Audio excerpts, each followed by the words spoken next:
y este es el espacio, y a partir de esta tela de metálica, hacia aquel lado va a estar toda la parte de apoyo del museo. Pasa. Entonces tenemos la zona de los grandes eventos, de las grandes exposiciones, y de la arquería hacia la izquierda, acá vemos bajo el techo la presencia de la Casa de Gobierno. Estos louvers permiten una muy uniforme iluminación y permite a su vez transparencia hacia el exterior. Pasa. Acá se puso el Siqueiro, digamos, en el extremo del paseo. Pasa. Del otro lado del Siqueiro la cafetería. Pasa.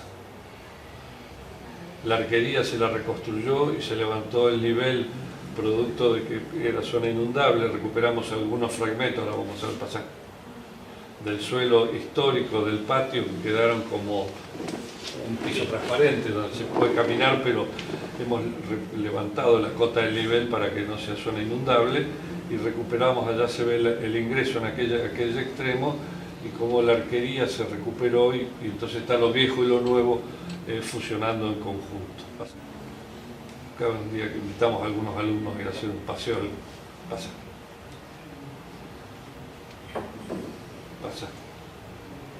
Y este es un proyecto que hicimos para un concurso también internacional en Santiago de Chile, que fue el edificio Gabriela Mistral, que se quemó. Acá fue donde se nos entregó el premio, los que algunos se acuerdan que viajaron en el 72 a Santiago de Chile, por acá veo algunos. En este viejo edificio del 72, Salvador Allende lo había hecho para la UNTAC, el de la UNTAC. En un momento, después que el gobierno del Pinochet se instala acá, después de la destrucción de la Casa de la Moneda, luego se incendia este edificio y se quema la mitad del edificio, llama a un concurso internacional, nosotros nos presentamos, y este es el proyecto, donde recuperamos la vieja historia de la plaza, que era una tradición en Santiago de Chile, la estructura urbana. Yo creo que vale la pena señalar, digamos, o enfatizar esta cuestión de lo urbano como hecho fundamental en todas las propuestas, digamos, independientemente de su materialización y formalización, como aparece el pintado del amarillo, tratando de que el edificio se diluya como tal y se inserte de algún modo en la penetración de la estructura pasada. Entonces se abre a la ciudad con el viejo espíritu de los que conocimos aquel viejo edificio de Salvador Allende, donde existía un comedor popular que era fantástico, integrado a la plaza, de modo tal que volvimos a recuperar, con conceptos más modernos, pero recuperar lo esencial de aquel viejo proyecto que era la plaza de la cultura popular. Pasa. Y entonces refuncionalizamos la vieja estructura con un nuevo programa, y acá está la propuesta. Pasa. Entonces se ve los dos viejos fragmentos que quedaron de la primera historia, el ensamble, la nueva propuesta, pero fundamentalmente la plaza que atraviesa el edificio, igual que en el Teatro Argentino, igual que en el Museo del Bicentenario, igual que en la Gaudana Taylor. El elemento dominante, la preocupación central nuestra fue lo urbano por sobre las condiciones específicas del edificio. Pasa.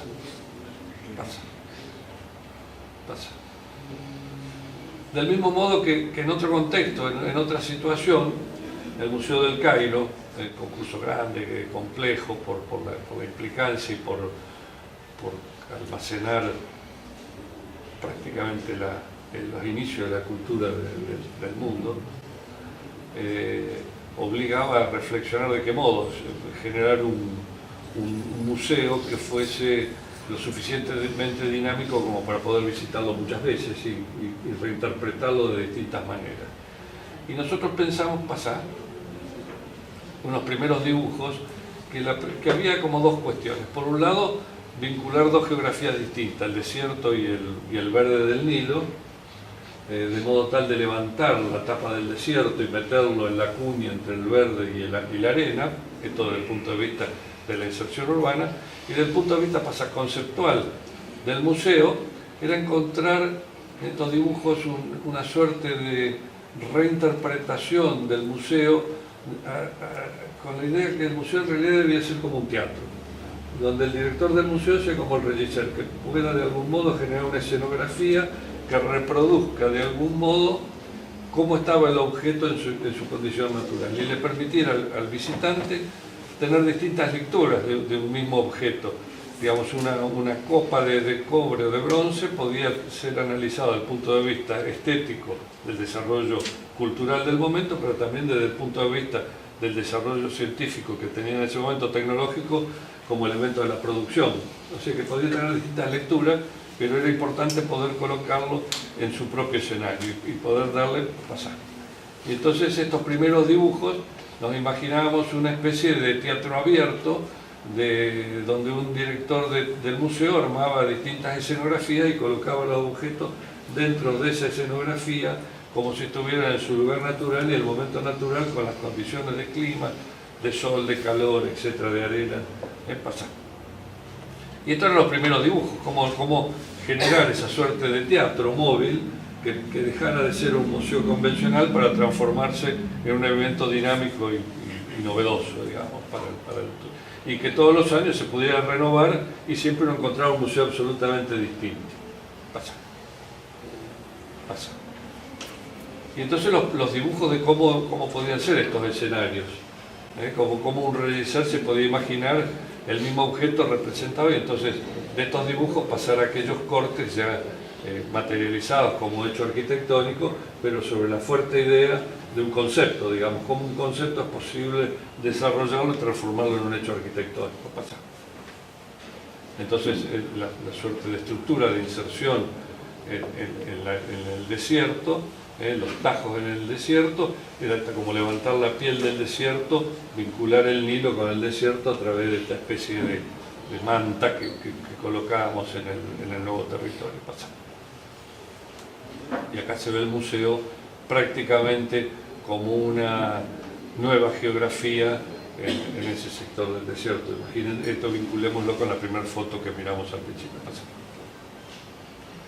Entonces, del mismo modo como grandes eventos en las zonas urbanas, también pensamos, bueno, hemos tenido la suerte de poder trabajar en ciudades del interior, de modo tal de viejas estructuras ferroviarias poder transformarlas en su deterioro, digamos, o en su abandono, digamos, preservando esta noción de las líneas de paseo, de pasaje, reciclar una vieja estación de ferrocarril en Santiago del Estero y transformarla en el Centro Cultural de Santiago del Estero, de modo muy simple, muy austero, donde a la vieja estación se le sacaba de la vieja estructura, se colocaba una nueva estructura y se preservaba todas las cuestiones de valor histórico que tenían sentido y que tenían vínculo con la tradición y sin embargo estaban en absoluto desuso y había que reconvertirla en un área de nuevo uso. Pasa.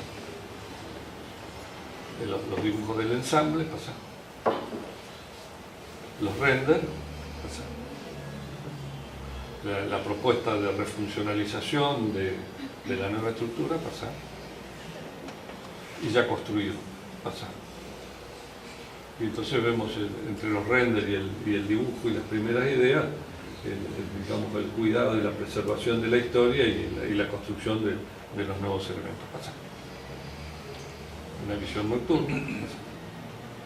Un interior de multiuso, pasa. Pasa. Pasa. ¿Este queda?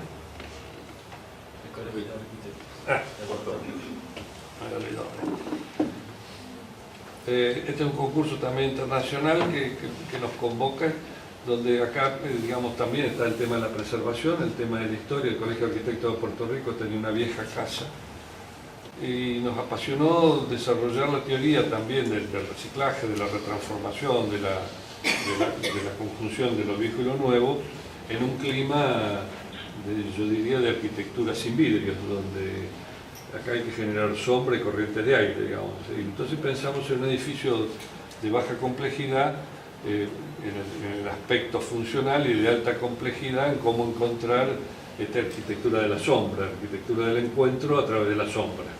Pasa. Entonces esta vieja casona del Colegio de Arquitectos les había quedado chica, no tenían salón de multiuso, no tenían administración, etcétera, etcétera, pero había que preservar este edificio que era monumento histórico. Este era el viejo edificio y tenían un predio atrás que había que ensamblarlo con el viejo edificio, o sea, que acá que había que hacer un ensamble en horizontal. Pasa. Acá este era el espacio disponible para desarrollar el proyecto. Pasa. Y entonces, como siempre, las viejas, digamos, los primeros bocetos, las primeras aproximaciones, la noción de lo viejo y lo nuevo, el patio, los ensambles, etc. Los dibujitos de cómo empezar a vincular el plano cero, la historia y el futuro, y de modo tal de ir aproximándose rápidamente a la materialización del proyecto. Los primeros dibujos de cómo, esto desde el fondo del terreno, ahora el puente que permitía generar esta suerte de gran patio. No nos olvidemos que es un clima tropical fantástico que permite un uso de mucho tiempo, ¿no? Y que en realidad lo que hay que construir permanentemente es sombra. Pasa. Y entonces vemos como el viejo edificio se ensambla con el patio, el primer patio y el segundo patio, una suerte de prolongación y un puente que cose esas dos manifestaciones de lo viejo y lo nuevo. Pasa. Y entonces la arquitectura de la sombra, digamos, no hay vidrio. Es la suerte de generar corrientes de aire y plegados, y es un entramado que nos permitía armar esta suerte de continuidad pasada. Y entonces simplemente son dos muros prácticamente, con una suerte de gran planchada que se va cosiendo, la continuidad de los patios, y una especie de sala multiuso en el medio que tiene varias divisiones, de modo tal que es un gran salón, hasta 4 aulas para conferencias, etc. Y arriba las oficinas. Este es un render, pero van a ver que es real, que este render en relación a lo terminado después de la obra. Pasa. Este es el corte. Pasa. Esta es cuando es el salón multiuso grande para conferencias. Pasa. Distintas alternativas, la sala de oficinas arriba. Pasa. Pasa. Los dibujitos que iban sugiriendo combinaciones de construcción. Pasa. Pasa. Las tecnologías de bajo costo. Pasa. La maqueta para ver cómo las compaginábamos. Pasa. Pasa. El espacio disponible. Pasa. Este es un render. Pasa. Este es real, construido. Está bastante parecido. Es la bajada del coche y la secuencia que va permitiendo enhebrar los dos patios. Pasa. El sistema plegadizo, que todo ese sistema se pliega todo, desaparece de golpe. Entonces esas puertas, de modo tal de que cuando están funcionando varias aulas, el simultáneo permite la compartimentación, y cuando se quiere una gran fiesta se corre todo y se tiene toda esa planta libre vacía. Pasa. Acá vemos el sistema de los plegados. Pasa. Pasa. Esto de noche. Pasa. Esta es la sala de arriba, las oficinas. Pasa. Acá abajo una conferencia. Pasa. Una fiesta a la noche. Pasa. Pasa. Y esto está iluminado como lo habíamos imaginado. Pasa. Del mismo modo que hablando de equipamiento, hemos estado trabajando en los temas del nuevo concepto de oficina también como elemento del desarrollo de la ocupación del hombre, digamos, en el sentido de que inclusive en los nuevos trabajos de vivienda estamos ya casi convencidos que la única solución posible para el desarrollo de las nuevas viviendas es la vivienda-trabajo. Esta noción de que la vivienda debe desarrollarse actividad para que de ese modo, sobre todo sobre la base, en el caso de Argentina, de un faltante de 3 millones de viviendas, 12 millones de personas sin vivienda, la única manera de financiarla pareciera ser que con la propia producción, como si uno fuera parte de la producción volcada a la vivienda, de modo tal que poder contar con recursos para abastecer el tema de la vivienda.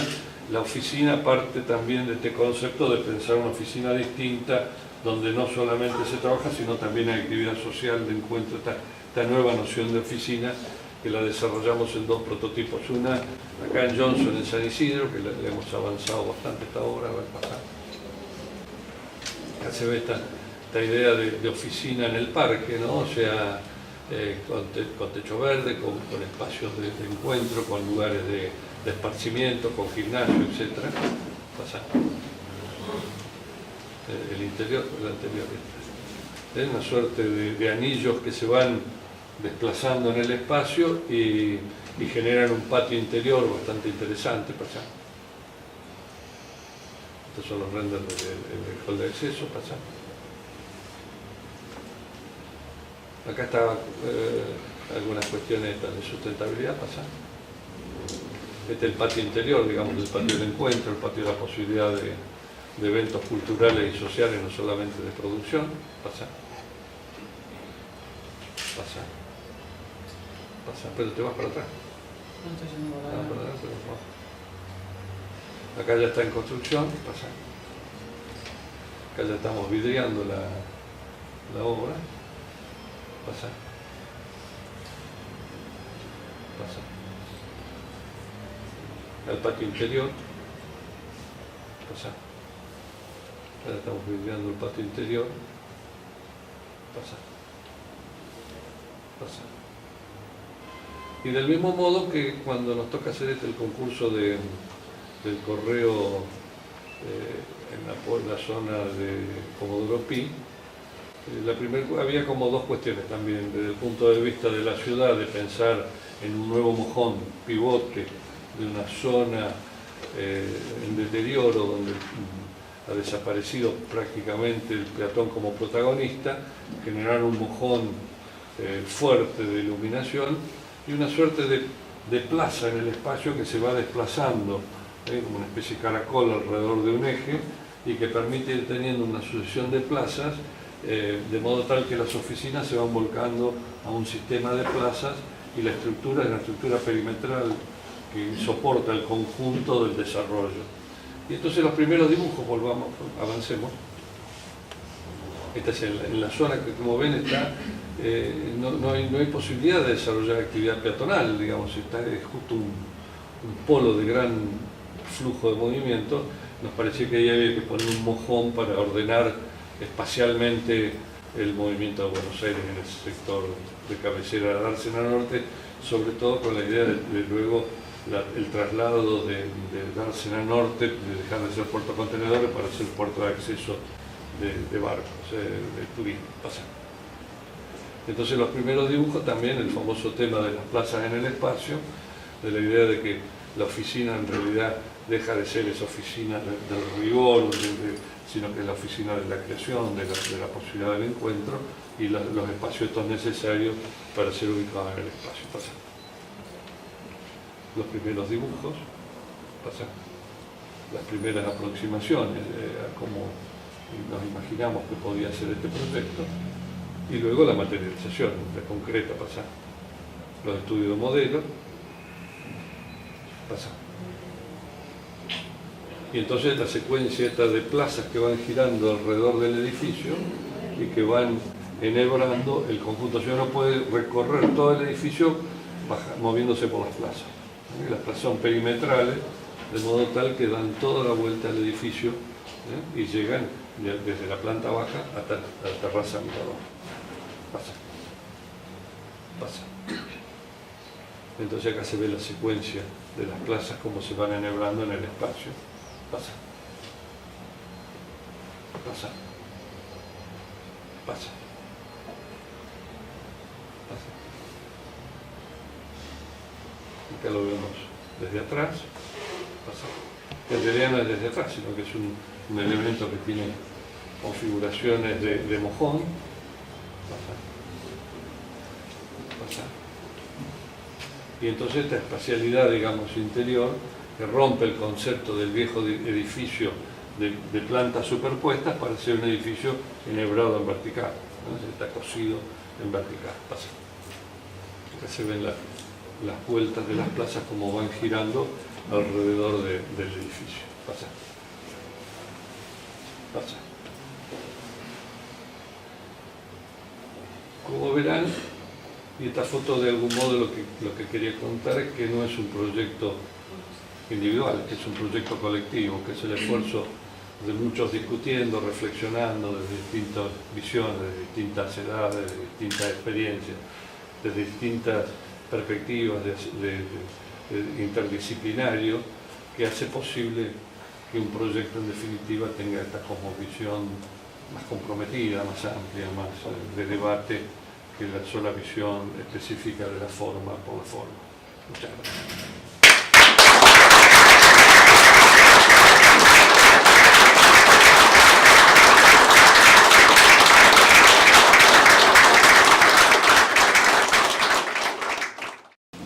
Bueno, Enrique, abrimos las preguntas, ¿te parece? ¿Cómo no?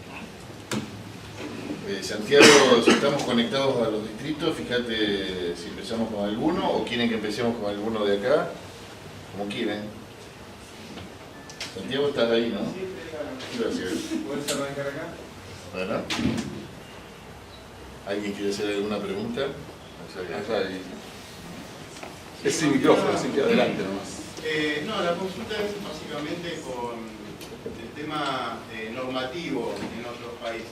¿Es tan estricto como acá? O sea, normativo de zonificación para a veces construir las ideas. No sé Sí. si soy claro. Sí, yo creo que en todas partes del mundo las normas son bastante estrictas y sobre todo cuantas más exigencias desde el punto de vista de la densidad, más exigencias hay en cuanto a seguridad, controles, y eso te referís, alturas, sobre todo lo que hace a las seguridades, a las superficies, a los retiros, en fin, yo creo que sí que son extremadamente exigentes.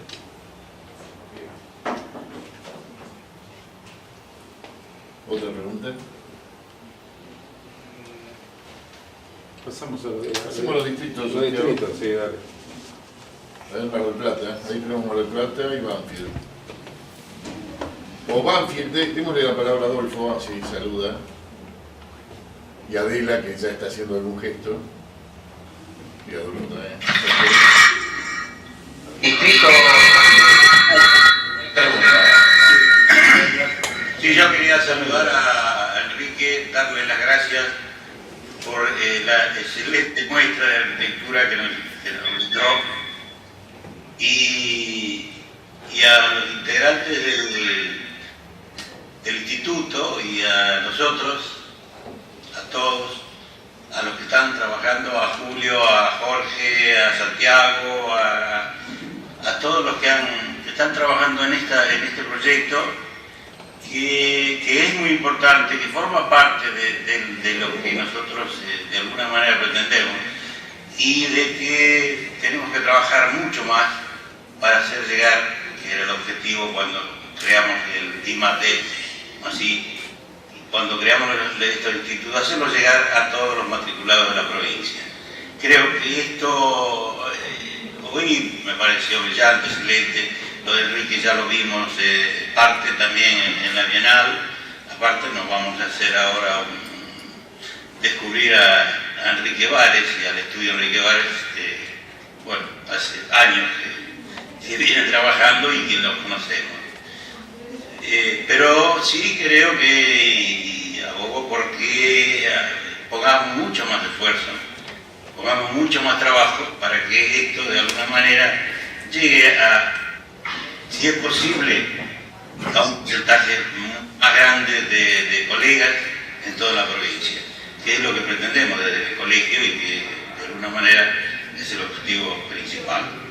Enrique, bueno, muchas gracias.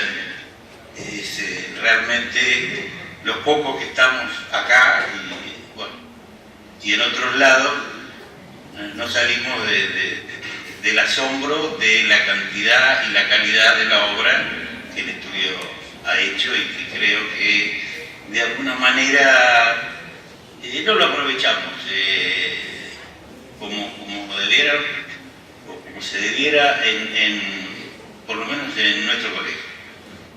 Creo que tenemos que trabajar mucho más para que esto sea aprovechado por los colegas. Y nada más, esto es mérito de los que trabajan y de él, por supuesto. No tengo otra cosa que preguntar. No voy a decir. Bueno, Muchas gracias. bueno, Mar del Plata. Adolfo, pasamos a Mar del Plata. ¿Escuchan? Hola, hablamos de Mar del Plata, de 9. Queríamos agradecer. ¿Alguno tiene alguna pregunta que quiera hacer? Bueno, queremos agradecer al Estudio Bares por la exposición, por la presentación de sus proyectos y agradecer al Instituto de Formación Permanente también que nos brinda estas charlas y los cursos que acá en el distrito generalmente los sabemos aprovechar bastante. Bueno, muchas gracias y nos despedimos. Gracias, muy amable Pablo, nos vemos entonces. Santiago. Listo. Bueno. Sí. No sé, ¿otra pregunta? Bueno, terminamos entonces. Sí, no, para. Que pregunten los viejos entonces. Entonces, no. Enrique, yo digo, después de tu amplia trayectoria y que empezó en La Plata, me parece que todavía tenés que encontrar alguna oportunidad acá en La Plata. ¿Cuáles son las oportunidades en la ciudad de La Plata para que cambiemos un poco la ciudad? Si bien no vamos a tener esas densidades, pero bueno, ¿cómo ves vos el futuro de La Plata, las posibilidades en La Plata?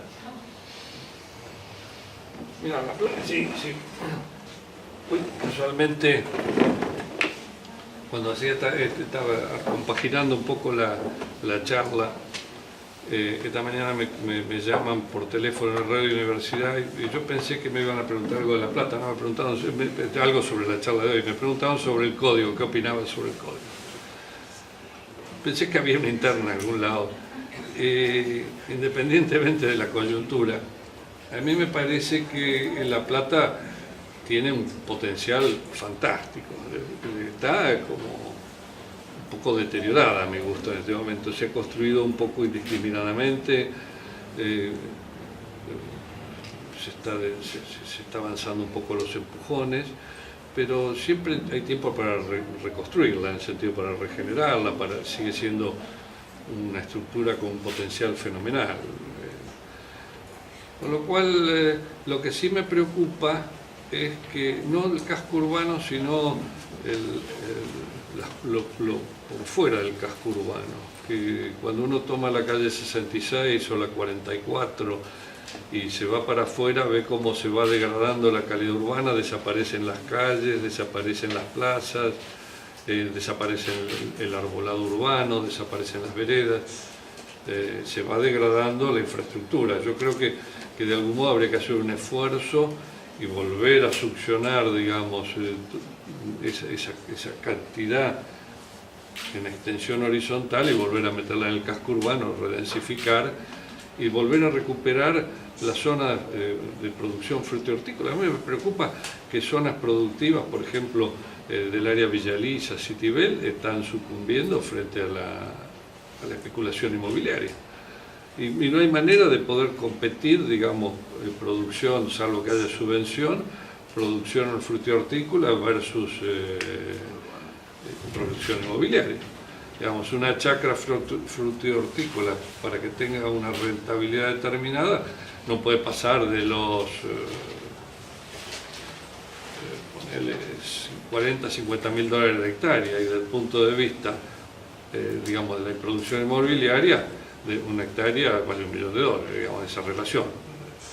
Entonces es muy difícil poder conservar, y lo que estamos viendo en Citibel y Villa Elisa, cómo se va desplazando la producción frutihortícola ya de la 36 para el otro lado, o sea que prácticamente desaparece la producción, cuando realmente un país como el nuestro, que debiera tener superproducción de alimentos, está decreciendo en producción de alimentos porque se está deteriorando. Si analizamos, el otro día salió un informe en La Nación sobre la superficie de los countries en el Gran Buenos Aires. La superficie actual de los countries en el Gran Buenos Aires supera la superficie del casco urbano de la ciudad de Buenos Aires, que no es poca cosa. Con lo cual pareciera ser como una locura. Si nosotros analizamos el esfuerzo de trasladarse, basta que ya no hay manera de soportar Panamericana, Acceso Oeste, todo el cordón que fluye hacia Buenos Aires, producto de la superposición de countries que han destruido General Rodríguez, Mastellone con la Serenísima, prácticamente se ha quedado sin tambos alrededor, producto de la cantidad de country que hay, son todos country.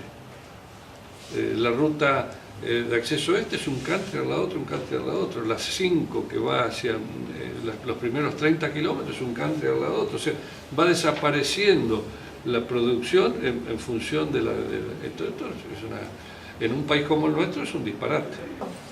En el 2007 yo estuve en el Alto Valle, nosotros somos primeros pobladores de Chipoleti, me encontré con que estaban levantando barrios, chacras famosas de toda la vida para hacer barrios. Claro.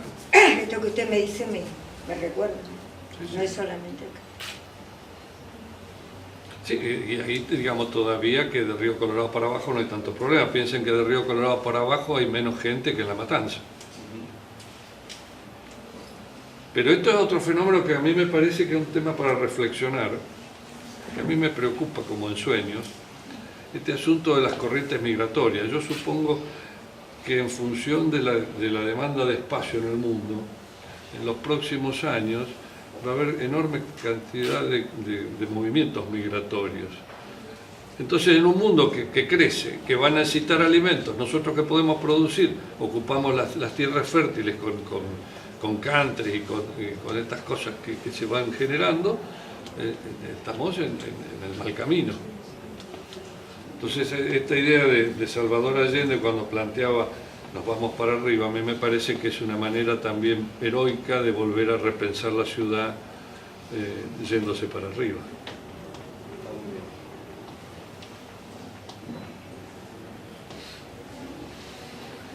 ¿Alguna otra pregunta? ¿Alguna otra pregunta acá? ¿Terminamos? Si se terminan las preguntas, yo quería plantearle a Mario Retic, que es nuestro fotógrafo, que además de ser nuestro fotógrafo, es el responsable del archivo del Ministerio de Infraestructura, el ex Ministerio de Obras Públicas, donde, si no tengo mal entendido, vos comenzaste trabajando en aquellos años. Así es. Bueno, Mario es el responsable del archivo fotográfico y ha hecho, cuando charlamos de que ibas a participar iniciando esta semana Le Corbusier, a él se le ocurrió y nos pareció muy bien al equipo que hemos estado trabajando en todo esto, y ha confeccionado una fotografía con distintas fotos que quiero que te entregue él mismo, para que te lo leas.